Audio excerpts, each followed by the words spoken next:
আজি আমি স্টাर्ट কৰিম ক্লাस 10 ফাৰ্ষ্ট চেপ্টাৰ ৰাসায়নিক বিক্ৰিয়া আৰু সমীকৰণ।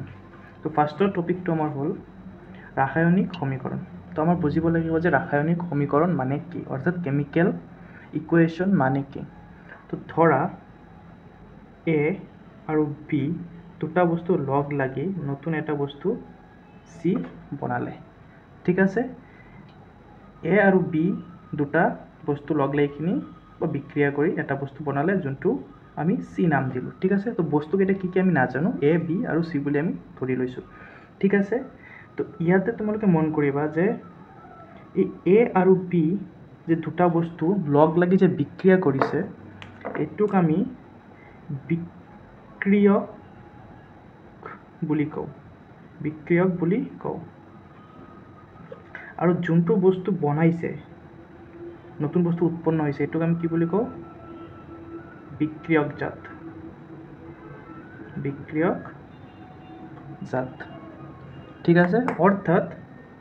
এইবোৰ হ'ল ৰিয়েক্টেণ্ট, এ আৰু বি হ'ল ৰিয়েক্টেণ্ট আৰু সি হ'ল আমাৰ প্ৰডাক্ট। তো আমি এনেকৈ ক'ব পাৰোঁ যে ৰাসায়নিক বিক্ৰিয়াত যোনটো বস্তুৱে অংশগ্ৰহণ কৰে সেইটোক আমি বিক্ৰিয়ক বুলি কওঁ, আৰু ৰাসায়নিক বিক্ৰিয়াত যোনটো বস্তু উৎপন্ন হয় সেইটোক আমি বিক্ৰিয়ক জাত বুলি কওঁ, ঠিক আছে। তো মেগনেছিয়ামৰ ফিতা এটাত, সাপোজ ধৰা এইটো এটা মেগনেছিয়ামৰ ফিতা হয়, এম জি বুলি লিখিছোঁ, মেগনেছিয়ামৰ ফিতা হয়। এইটোক যেতিয়া মই অক্সিজেনত জ্বলাম, ইয়াৰ লগত অক্সিজেনৰ লগত যেতিয়া মই জ্বলাম তেতিয়া আমি পাম যে মেগনেছিয়ামৰ লগত যেতিয়া অক্সিজেনক মেগনেছিয়ামটো জ্বলাম তেতিয়া মেগনেছিয়াম অক্সাইডলৈ পৰিৱৰ্তন, কিলৈ পৰিৱৰ্তন হ'ব, মেগনেছিয়াম অক্সাইডলৈ পৰিৱৰ্তন হ'ব, ঠিক আছে। তো ইয়াতে যে মেগনেছিয়াম আৰু অক্সিজেন যোন দুটা বস্তু আছে এই দুটা কি কৰিলে, বিক্ৰিয়া কৰিলে, ঠিক আছে। তেতিয়া আমি এই দুটা বস্তু কি বুলি ক'ম, বিক্রিয়ক বুলি ক'ম, ঠিক আছে। আৰু এই দুটা বিক্ৰিয়া কৰাৰ ফলত অৰ্থাৎ মেগনেছিয়ামক অক্সিজেনত জ্বলোৱাৰ ফলত আমাৰ মেগনেছিয়াম অক্সাইডটো উৎপন্ন হ'ল ন। তো এই মেগনেছিয়াম অক্সাইড যোনটো উৎপন্ন হ'ল সেইটোক মই বিক্রিয়ক জাত বুলি ক'ম, ঠিক আছে। এতিয়া বুজি পাইছে। আৰু তোমালোকে এনেকৈ মনত ৰাখিব পাৰা যিটো কাৰ্চিন যোনটো আছে, কাৰ্চিনৰ বাওঁফালে আমাৰ বিক্ৰিয়ক হয়, বিক্ৰিয়ক থাকে, আৰু সোঁফালে অৰ্থাৎ ৰাইট সাইডত আমাৰ বিক্ৰিয়ক জাত থাকে, ঠিক আছে। এইটো হ'ল আমাৰ ৰাসায়নিক সমীকৰণৰ এটা আমি থুলমূলকৈ বুজি লৈছোঁ, ঠিক আছে। তো এতিয়া তোমালোকৰ কিতাপত দিয়া আছে যে যেতিয়া মেগনেছিয়ামৰ ফিতা মানে মেগনেছিয়ামৰ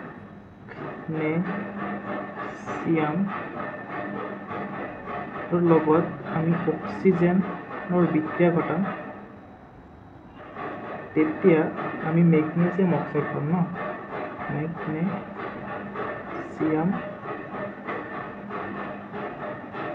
অক্সাইড পাম, ঠিক আছে। তো ইয়াতে মেগনেছিয়াম আৰু অক্সিজেনটো হ'ল বিক্ৰিয়ক আৰু এইটো হ'ল বিক্ৰিয়ক জাত।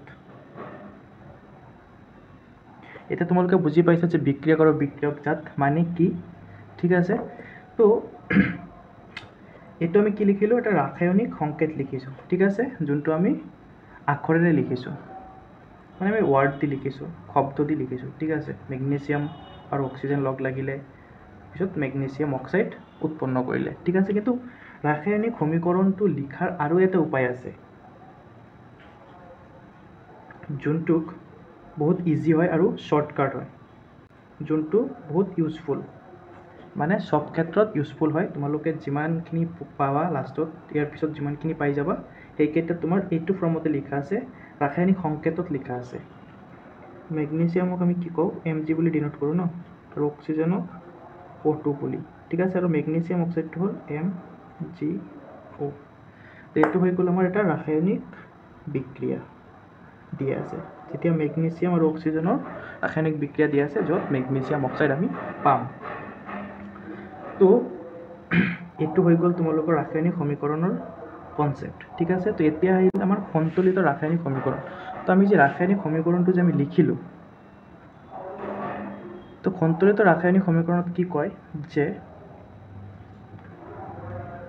ৰাসায়নিক বিক্ৰিয়া এটাৰ চোৱা এ আৰু বি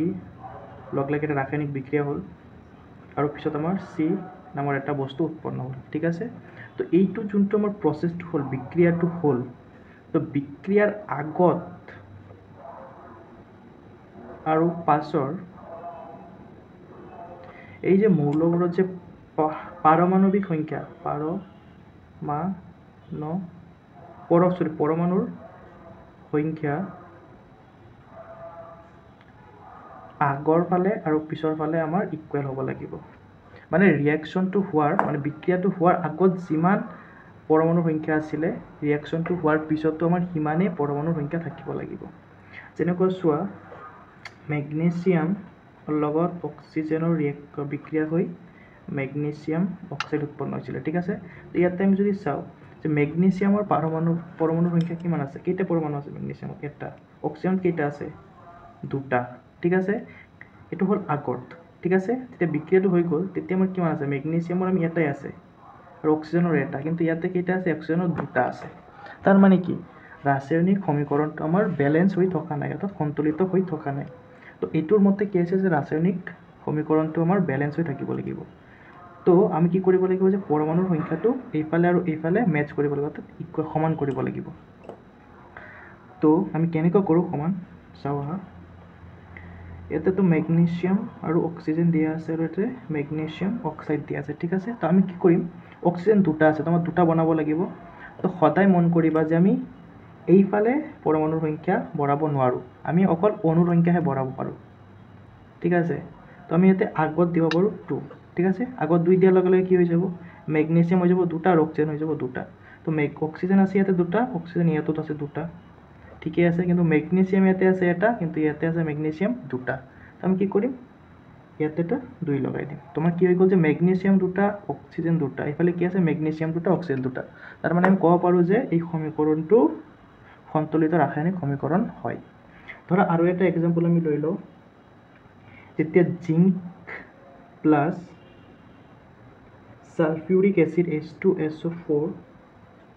যেতিয়া জিংকৰ লগত সালফিউৰিক এসিডৰ বিক্ৰিয়া হ'ব তেতিয়া আমি কি পাম জিংক সালফেট প্লাছ হাইড্ৰোজেন ঠিক আছে তো এতিয়া যদি আমি চাওঁ যে জিংকৰ এটা পৰমাণু আছে ঠিক আছে ইয়াতে জিংকত এটা পৰমাণু আছে ঠিক আছে ইয়াতে সালফাৰৰ এটা আছে অক্সিজেনৰ চাৰিটা আছে হাইড্ৰোজেনৰ দুটাই আছে তাৰ মানে কি এইটো যোনটো সমীকৰণটো আছে এইটো আমাৰ সন্তুলিত আছে মানে কি ব্যালেন্সড হৈ আছে মানে সন্তুলিত হৈ আছে